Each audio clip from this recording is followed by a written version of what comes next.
ኢትዮጵያ አሁን በደረሰችበት የህዝብ ብዛትና የምጣኔ ሀብታዊ ደረጃ ለነዳጅና ማዳበሪያ በውጭ ምንዛሬ የምታወጣቸው ወጪዎች ናቸው ትልቁን ድርሻ የሚይዙት።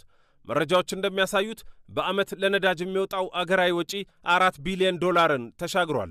ይህን ከፍተኛ ወጪ ለማስቀረትና ቢያንስ ለራስ ለመትረፍ ደግሞ ነዳጅና የተፈጥሮ ጋዝ ፍለጋ ከተጀመረ ከአንድ ክፍለ ዘመን በላይ አልፏል። እንደ ጎርጎሮሳውያኑ የዘመን ቀመር 1972 የአሜሪካው ቴናኮ ኩባንያ ነበር በኦጋዴን አካባቢ የነዳጅና ተፈጥሮ ጋዝ ክምችት መኖሩን ያሳወቀው። ይህ ከሆነ ደግሞ ግማሽ ክፍለ ዘመን አለፈው። ዘውዳዊውን ስርዓት ጥሎ ደርግ ወደ ስልጣን ሲመጣ ደግሞ የቀድሞው ሶቪየት ህብረት የነዳጅ ኩባንያ ስራውን ተረከበ። እርሱም ኢህአዴግ ደርግን ጥሎ ወደ ስልጣን ሲመጣ ከአገር ተባረረ። እንዲህ እያለ አንዱ ኩባንያ ሲወጣ በሌላኛው ሲተካ ነው የቻይናው ጂሲኤል ጋር የደረሰው።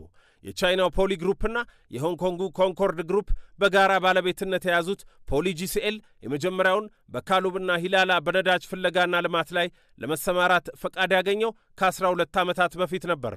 ከዚያ በኋላ ትናንት የመጀመሪያውን የጋዝ ፕሮጀክቱን ጂሲኤል እስከሚያስመርቅ በርካታ ውጣ ውረዶችን አልፏል።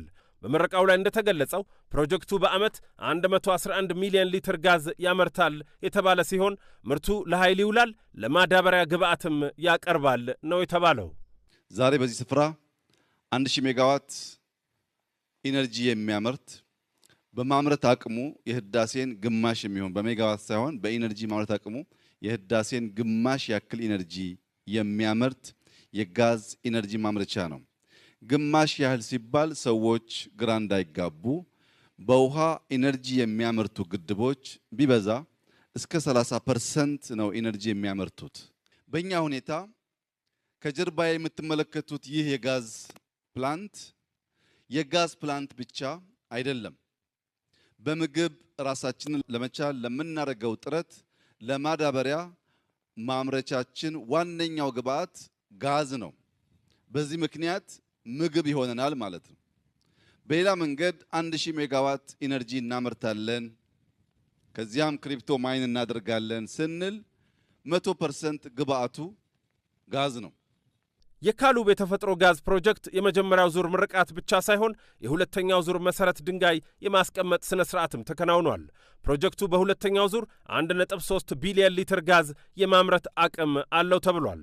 እዚሁ መርሃ ግብር ላይ ጠቅላይ ሚኒስትር አብይ አህመድ የትራንስፖርት ወጪን ጨምሮ የዜጎችን የኑሮ ውድነት ጫና ይቀንሳሉ ያሏቸውን አዳዲስ መረጃዎችም ይፋ አድርገዋል።